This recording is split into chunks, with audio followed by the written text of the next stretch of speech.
नमस्कार, मैं हूं Iqbal Parvez. India news desk में आपका स्वागत है। साथियों, आज तक के मशहूर एंकर और वरिष्ठ पत्रकार रोहित सरदाना की मौत हो चुकी है। कोरोना से पीड़ित वो भी हुए थे। उनकी मौत के बाद देश में एक तरह से शोक का माहौल है, मगर सबसे बड़ी बात यह है कि आज भी गोदी मीडिया सरकार से सवाल नहीं पूछ रही है कि आखिर रोहित सरदाना कैसे मरे। और रोहित सरदाना ही नहीं बल्कि उनकी तरह देश में लाखों लोग मर रहे हैं, सैकड़ों हज़ारों लोग परेशान हैं। ऑक्सीजन की कमी की वजह से, दवाइयों की कमी की वजह से, इन सब की कमी की वजह से लोगों की जानें जा रही हैं।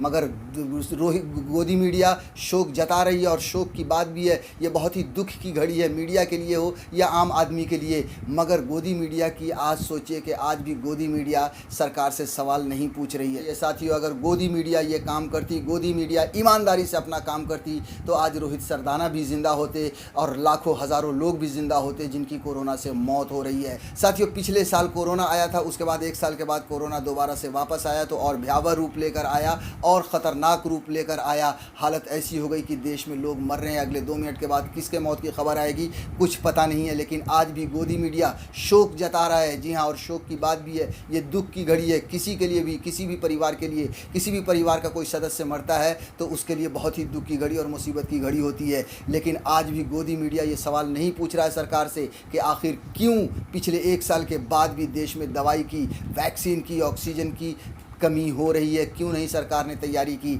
बहुत सारे ऐसे लोगों का ये मानना है कि अगर मीडिया ने ईमानदारी से काम किया होता तो आज देश की हालत कुछ और होती। देश का बेड़ा गर्क करने में प्रधानमंत्री नरेंद्र मोदी का जितना हाथ है उससे 2 गुना ज़्यादा हाथ गोदी मीडिया का है, क्योंकि गोदी मीडिया ने कभी भी ईमानदारी से काम नहीं किया। गोदी मीडिया ने कभी भी सरकार से और प्रधानमंत्री नरेंद्र मोदी से सवाल नहीं पूछा। जी हाँ, तो जो कुछ भी आज देश की हालत है उसकी ज़िम्मेदार गोदी मीडिया है। अगर गोदी मीडिया ने ईमानदारी से काम किया होता तो रोहित सरदाना हो सकता है कि आज हमारे बीच होते। आज रोहित सरदाना के जैसे हज़ारों लोग हमारे बीच होते, उनका परिवार नहीं बिगड़ता, वो चैन की वो घर में अपने होते, अपने परिवारों के साथ होते। दोस्तों, साथियों, इस देश में बहुत ही दुख की घड़ी, और इस दुख की घड़ी में इसमें कोई शक नहीं है कि इस दुख की घड़ी में देश को डाला है प्रधानमंत्री नरेंद्र मोदी ने। देखिए, रोहित सरदाना की मौत के बाद जो एक वीडियो हम आपको दिखाने जा रहे हैं अभी, उस वीडियो में आप देखिए कि कांग्रेस की प्रवक्ता हैं रागनी किस तरह से रो रही हैं और वो ये कह रही हैं कि आखिरी बार उनसे रोहित सरदाना से क्या बातें हुई थी, रोहित सरदाना से किस तरह से प्लाज्मा डोनेशन की बातें हुई थी। वो ये कह रही हैं कि रोहित सरदाना से 15 साल पुराना रिश्ता था, हम लोगों में मतभेद थे लेकिन मनभेद कभी नहीं था। हम लोगों के विचार एक से नहीं मिलते थे, लेकिन कभी भी मनभेद नहीं हुआ। हमारे बहुत अच्छे रिलेशन थे और मौत से पहले वाली रात 11:30 बजे रात में भी रोहित सरदाना से उनकी बात हुई थी। आप इस वीडियो को देखिए, उसके बाद हम आगे की बात करते हैं। मैं बहुत सालों से न सिर्फ उनके परिचित थे बल्कि दोस्त भी थे। मैं 15 साल से रोहित जी को जानती थी। कभी भी उनके साथ मेरे विचार नहीं मिले। भेद हमेशा रहा पर मनभेद कभी नहीं हुआ। मैं और वो, हम वी आर मैंगो लवर्स। मतलब हमने कई मैंगो पार्टीज में भी साथ में बहुत बैठकर आम खाए हैं और कई बार चर्चा हो जाती थी, वेट पर बड़ी तीखी बहस होती थी, लेकिन पीछे से हम लोग बात करते थे कि एक समाधान क्या किसी समस्या का निकल सकता है। कल भी, मतलब मैं जब एम्स में थी पिछले साल, मैं 15-20 दिन अस्पताल में रही। हर दूसरे तीसरे दिन वो मेरा हाल जाते थे। और कल भी मैं आपको बताना चाहूंगी कि रात को 11:45 बजे तक मैं और रोहित सरदाना, हम लोग व्हाट्सएप पे प्लाज्मा डोनेशन को कैसे बढ़ाया जा सकता है इस पर हम बात कर रहे थे।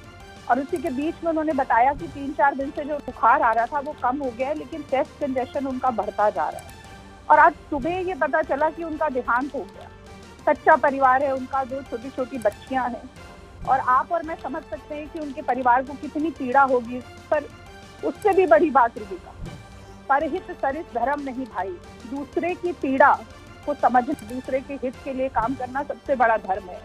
और आज वही पीड़ा, वही कष्ट हमारे देश के लाखों परिवारों में है। और आपने बिल्कुल ठीक कहा कि वो जीते जी नरक भोग रहे हैं। आपने कतार की बात की, शमशान के बाहर, ये लगता है ये भारत के इतिहास में पहली बार हुआ है कि शमशान के बाहर इतनी लंबी कतार है कि अंदर जाने के लिए टोकन लेना पड़ रहा है, सिफारिश की जरूरत है। दिल्ली में आप मानेंगी रूबिका, कुत्तों का शमशान घाट जो है वहां पर इंसान जलाए जा रहे हैं। कोई पेट्रोल छिड़क के जलाया जाता है, कभी ये पता नहीं चलता किसकी लाश को कौन मुखाग्नि दे रहा है। मतलब हिंदू धर्म में एक जो अंतिम विदाई का सम्मान होता था, आज इंसान के पास वो सम्मान नहीं है। इंसान की तरह देखा जा रहा। और दुख की बात यह है रूबिका कि सरकार के लिए ये सिर्फ आंकड़ा बनकर रह गए। जीते जागते लोग, आज 50 लोग ज्यादा मरे, आज 100 लोग ज्यादा संक्रमित हुए।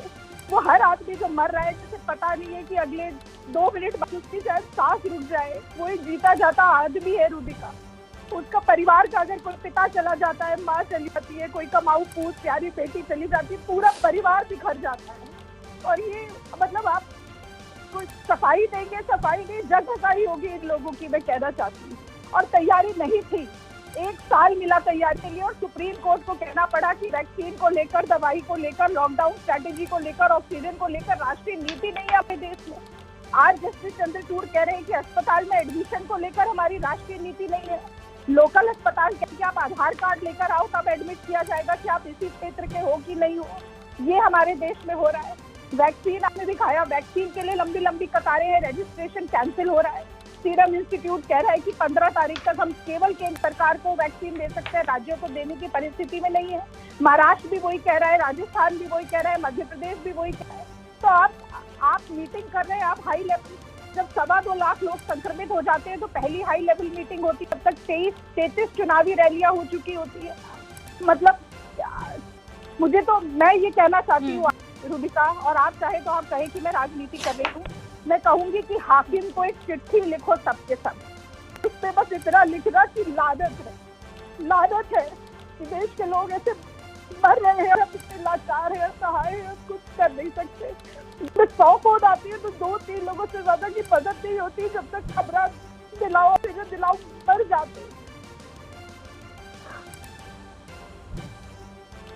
नहीं रागिनी, मैं नहीं कहूँगी कि आज राजनीति कर रही हैं आप, मैं नहीं कहूँगी, और मुझे यकीन है आज सम्बित पात्रा भी ये नहीं कहेंगे। इस स्थिति के लिए हम सब जिम्मेदार हैं। साथियों, तो देखा आपने कि किस तरह से रागनी रो रही हैं, और रागनी ने ये बात सवाल उठाया है कि ये सिर्फ बात रोहित सरदाना की नहीं है। रोहित सरदाना का तो परिवार आज टूट ही पड़ा है और सबकी संवेदनाएं उनके साथ हैं, लेकिन रोहित सरदाना के साथ साथ इस देश में लाखों लोग ऐसे लोग हैं जो मर रहे हैं। और अगर आपने पूरा वीडियो देखा है तो रूबिका लियाकत ने अंत में ये कहा है कि इसकी इन सब वजहों के जिम्मेदार हम हैं। जाहिर सी बात है, ये हकीकत है कि आज जो देश की स्थिति है, कोरोना में जिस तरह से सरकार फेल हुई है, आज जो भारत में हालात भयावह हुए हैं, उस स्थिति के जिम्मेदार खुद मीडिया है, गोदी मीडिया है, क्योंकि गोदी मीडिया ने सरकार से कभी सवाल नहीं उठाए। आज सोचिए कि देश में दवाई की कमी है, वैक्सीन की कमी है, ऑक्सीजन की कमी है, बेड की कमी है, यहाँ तक कि शमशान घाट तक की कमी हो गई है। उसके बाद भी गोदी मीडिया ने कभी सरकार से सवाल नहीं पूछा, और सरकार भी, मोदी सरकार ने भी वही किया जो वो करना चाहती थी, क्योंकि उसे पता है कि गोदी मीडिया उससे सवाल कभी नहीं करेगी।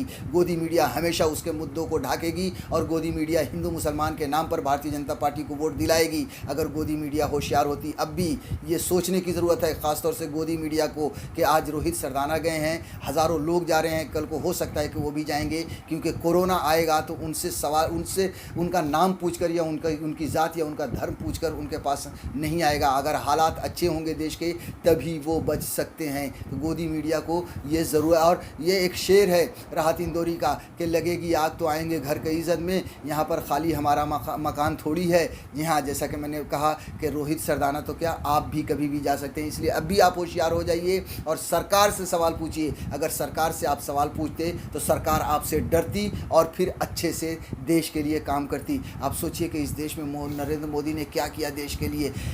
इधर उनकी कुर्सी की भूख और सत्ता की लालच, आप देखिए कि कोरोना वापस आ रहा था, देश में लाखों लोग संक्रमित हो रहे थे और वो बंगाल में चुनाव लड़ रहे थे। इनके जो चुनाव का प्रचार करने वाले लोग हैं, उत्तर प्रदेश, बिहार से जा रहे थे, वहाँ कोरोना दे रहे थे और वहाँ से कोरोना लेकर आ रहे थे। देश की अदालतों ने भी सरकार को पूरी तरह से जिम्मेदार ठहराया है कोरोना फैलाने के लिए, और देश में जो महामारी फैली है, जिस तरह से देश सरकार नाकाम हुई है, उसका भी जिम्मेदार अदालतों ने भी प्रधानमंत्री नरेंद्र मोदी को और भारतीय जनता पार्टी की सरकार को माना है। विदेशी मीडिया में अलग थू हो रही है।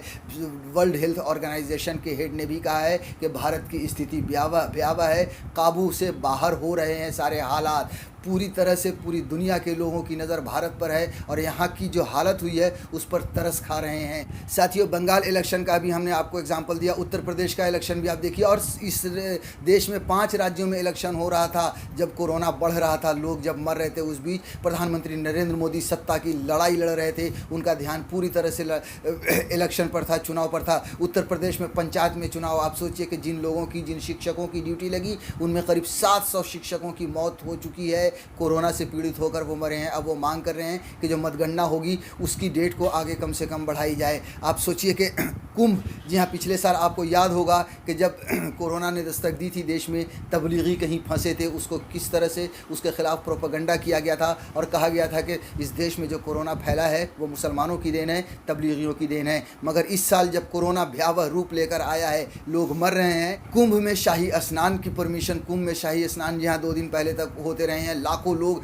वहाँ पर एक जगह पर भीड़ में जमा हुए हैं। बहुत सारे ऐसे केसेस आए हैं जिनकी वहाँ से आने के बाद, कोरोना संक्रमित होने के बाद उनकी मौत हुई है। तो गोदी मीडिया, अब भी आप होशियार हो जाइए और सरकार से सवाल पूछिए। अगर सरकार से आप सवाल पूछेंगे तो रोहित सरदाना जैसे और लोग बचेंगे। बहुत सारे ऐसे हज़ारों लाखों लोग हैं इस देश में, उनकी जान बच सकेगी, देश का कुछ भला होगा। वरना जिस तरह से रोहित सरदाना गए हैं, जिस तरह से सैकड़ों हज़ारों लोग मर रहे हैं, उसी तरह से आपका नंबर भी आ सकता है।